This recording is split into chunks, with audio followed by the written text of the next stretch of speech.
There is a place on this earth that officially did not exist for over 60 years. A name erased from every map, every satellite image, every government record. The place was simply called Area 51. And what hides inside its borders has fueled the greatest mystery in modern human history. In 2013, the CIA finally shattered the silence. They released 400 pages of declassified documents. But what they revealed only deepened the mystery. Because for every answer they gave, there were 10 questions they refused to touch. And some of those questions will haunt you. This is the story of Area 51. Not the version they want you to believe, the real version, the one buried in silence. It began in 1955. The Cold War was at its peak. America desperately needed eyes in the sky, eyes the Soviet Union could never detect. The CIA chose a remote dry lake bed in Nevada, Groom Lake. Invisible, unreachable, perfect. They called it simply the ranch. The project was called Aquatone. Its mission, build a spy plane that could fly higher than any Soviet missile could reach. That plane became the legendary U-2. It flew at 70,000 feet, so high that pilots needed pressurized suits or their blood would literally boil. From those altitudes, a single U-2 flight could photograph an entire Soviet city in minutes. Stalin had no idea it was watching. The photos that came back from those missions changed history. They revealed Soviet missile bases, naval fleets, nuclear facilities, secrets worth dying for. But the U-2 was just the beginning. Inside Area 51, they were already building something even more extraordinary, the SR-71 Blackbird. The SR-71 was the fastest aircraft ever flown by human hands. Mach 3.2. 3 times the speed of sound. It could outrun any missile ever fired at it. When Soviet radar locked onto a Blackbird, the pilot simply accelerated. By the time the missile reached firing range, the plane was already gone. In total, over 4,000 missiles were fired at SR-71s during the Cold War. Not one ever connected. Not a single one. But the spy planes, as revolutionary as they were only part of Area 51's story. The base was also something else entirely. It was a psychological weapon, a stage, a theater of deception that America used to manipulate the entire Soviet intelligence apparatus. When civilians reported seeing strange lights over Nevada, the Air Force didn't deny them. They simply let the rumors spread. UFOs were a perfect cover. A farmer reports a flying saucer. The Soviets waste intelligence resources investigating aliens. Meanwhile, the real secret, a Mach 3 reconnaissance jet, stays hidden. It was perhaps the greatest psychological operation in American history. Use people's own imagination as a weapon. Make them guard your secrets for you. CIA memos from that era, now declassified, show agents tracking every UFO report over Nevada, not to investigate, but to monitor what the public believed. And the base they were hiding was extraordinary. Groom Lake, the dry lake bed, became a natural runway 3 miles long. No construction required. Workers were flown in blindfolded. They signed oaths so severe that even their families could never know where they worked or what they built. Some of those workers took those secrets to their graves, literally. Their families learned the truth only after declassification, decades after they died. But now, in 2013, the CIA finally confirmed what the base was, and what it was not. It was not where they kept the aliens. Or was it? Because the 2013 documents, while confirming the spy planes, were carefully, deliberately, precisely silent on certain topics. Entire sections blacked out, entire date ranges missing, entire programs referenced but never named. The document that answered everything answered nothing. So let's talk about what we know was there, and then what the evidence suggests was there that they still won't discuss. July 1947, Roswell, New Mexico. Something crashed in the desert. The Army Air Force initially announced the recovery of a, and I quote, flying disc. 24 hours later, they retracted it. Suddenly it was a weather balloon, the most famous weather balloon in human history. Witnesses described metallic debris unlike any known material, symbols on the surface no one could read, and bodies, small, not human. The official explanation changed 3 times over 50 years. First a flying disc, then a weather balloon, then a classified Project Mogul balloon. Project Mogul was real. Acoustic sensors carried by balloons to detect Soviet nuclear tests. But did it explain everything the witnesses saw? Nurse Miriam Bush, who handled the bodies at the base hospital, told her family what she saw. She died in 1989. Her sister said she was traumatized for life. Major Jesse Marcel, the intelligence officer who collected the debris, told his son, "This was nothing made on this earth." He said that until he died. The debris was transported to Wright-Patterson Air Force Base, and then, according to multiple witnesses, to a place in Nevada, a place called Groom Lake. If that testimony is true, then Area 51 didn't just hide spy planes. It may have been the repository of the most significant discovery in human history. And here's where the story becomes something else. Because Area 51 isn't just a surface installation. It goes deep, very deep underground. Contractors who worked on underground construction in the 1960s and 70s described digging operations that went 6, 8, 10 levels below the desert floor. What's down there? The declassified documents don't say. The workers who built it signed oaths they kept. But the ground-penetrating radar doesn't lie. Modern satellite thermal imaging of the Groom Lake area shows heat signatures consistent with large underground structures. Something down there generates enormous heat. Is it nuclear reactors powering classified research? Advanced propulsion systems? Something we don't yet have a name for? The images don't tell us why. But let's return to what the CIA did confirm. Because even the confirmed story is extraordinary beyond imagination. The test pilots of Area 51 were the best in the world. They flew aircraft so classified that if they crashed outside the base, they had no identity. Their dog tags were blank. Their personnel files didn't exist. If they died testing something secret, officially they had never existed at all. At least 11 test pilots died at Area 51. Their families were told, training accidents, given no location, no explanation, no truth. But their deaths weren't meaningless. Each crash led to improvements. Each life lost made the next aircraft and the next generation of freedom possible.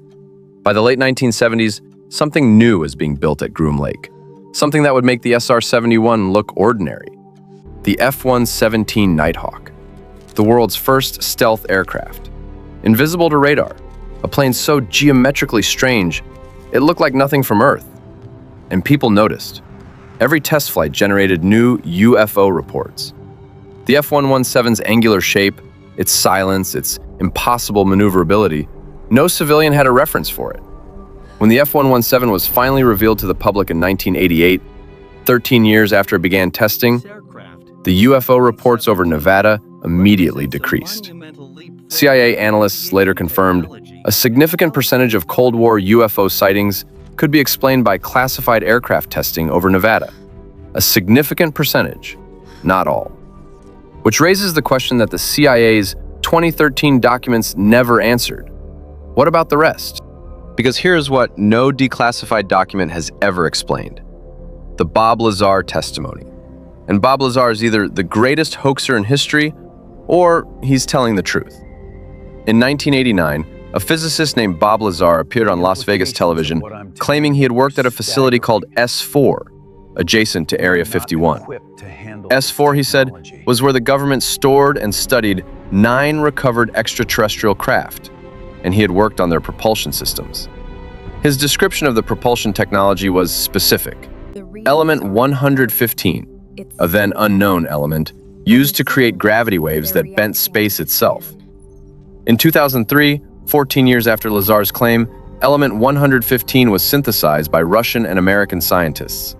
It was named Moscovium. It exists. The element Lazar described, the one he said powered alien spacecraft, turned out to be real.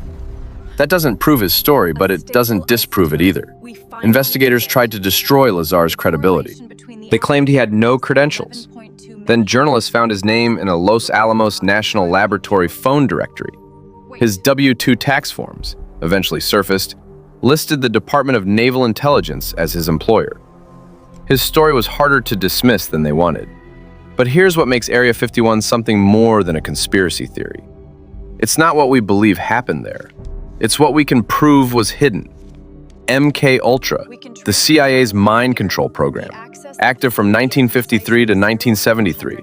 It used American citizens as test subjects, without their knowledge or consent.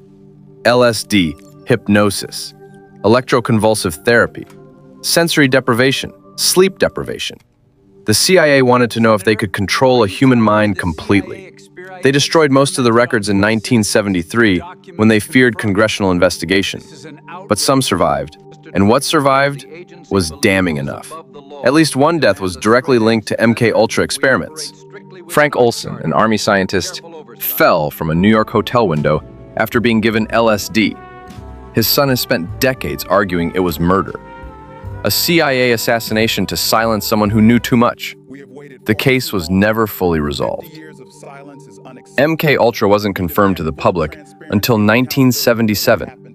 20 years of secret human experimentation, hidden in plain sight, funded by taxpayer money. If MK-Ultra was real and hidden for 20 years, what else is real and hidden right now? That is the question Area 51 forces you to ask, because the base is still active. Right now, as you watch this, something is happening at Groom Lake that the world will not know about for decades. The runways have been extended since the 1990s, new hangars built. The restricted airspace has been expanded 3 times. They are not done there. In 2019, the internet tried to storm Area 51. A viral Facebook event gathered 2 million RSVPs. The Air Force issued a warning, do not try this. But something extraordinary happened. Thousands actually showed up to the Nevada desert, and the military watched and waited and said nothing. Because what the crowds didn't know was that the real classified work hadn't been at Groom Lake for years. It had moved. The black budget, the classified portion of the U.S. defense budget, is approximately $50 billion annually. That we know of. That money builds things, tests things, operates things. Things with names we don't know, in places that don't appear on any map we can access. The TR-3B, the Aurora project, programs with codenames leaked by insiders but never officially confirmed. Aircraft that perform maneuvers our physics cannot explain.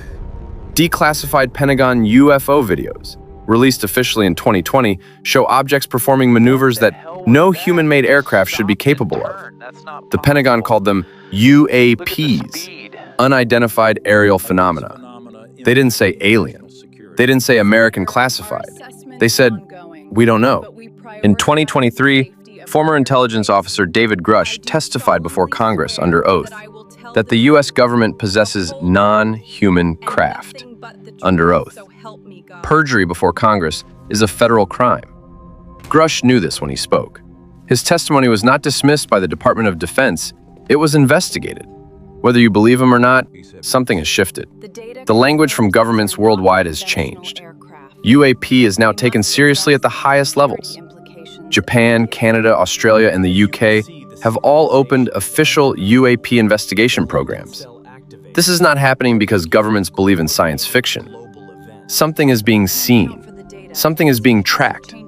Something that doesn't behave like weather, drones, or any aircraft in any nation's official inventory.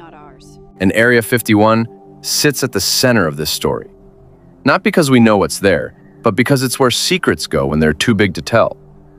Let's talk about the workers, the ones who built the underground sections in the 1970s. Some of them got sick, very sick. Titanium dust, toxic chemicals from burning classified materials. Workers were exposed to substances they couldn't even ask about because the substances were classified. Some sued the government. The government invoked the state secrets privilege, meaning the evidence that would prove their case was too classified to show a judge. They lost, not because they were wrong, but because proving they were right would have required exposing things the government refused to expose. That is the real power of Area 51. It's not just a place, it's a legal and institutional architecture designed to make accountability impossible. Now, let's talk about what might still be there. What the classified satellite programs suggest. What the physics of the UAP videos implies. The U-2 was hidden for 7 years before public knowledge. The SR-71 for 13. The F-117 for 13, the B-2 Spirit bomber for 8. If that pattern holds, and it has held for 70 years, then whatever is currently being tested at Area 51 is beyond anything we can imagine. Some defense analysts believe the US already operates craft capable of hypersonic speeds exceeding Mach 10. That's 10 times the speed of sound. At Mach 10, you could travel from New York to London in 26 minutes, from Los Angeles to Tokyo in under an hour. War changes completely, and if that technology exists, it almost certainly was born at Area 51, in a hangar that doesn't officially exist, tested by pilots who officially weren't there. There is another possibility, the one that keeps government officials up at night, the one they speak about in closed sessions but never in open testimony. What if some of what has been seen is not ours? What if some of the objects tracked by military sensors belong to no nation on Earth? This is not a fringe question anymore. The Senate Intelligence Committee asked it officially in 2021. The answer they received was classified. The 2021 UAP report released to the public was 9 pages. The classified annex delivered to Congress was hundreds of pages. We will never read it. And that gap between what the public knows and what classified briefings contain is exactly what Area 51 has always represented. A place where reality has 2 versions, the version for the public and the version for those with the clearances, who will never tell. What do we know for certain? Area 51 exists. It operates classified research. It has tested the most advanced aircraft in human history. Its workers were exposed to classified toxins and denied legal justice. Its psychological operations shaped how the entire Cold War era public understood UFOs. It remains active today. Its budget is classified. Its current programs are classified. And it will be decades before we know what it has done in our lifetime. What do we suspect? That the truth is stranger than any story officially told. That the declassified documents revealed just enough to satisfy, without revealing enough to matter. That somewhere beneath the Nevada desert, in levels of classification that most government employees never even know exist, answers wait. Answers about what was recovered, what was studied, what was learned, and whether we are alone in a universe that has been trying to tell us we are not.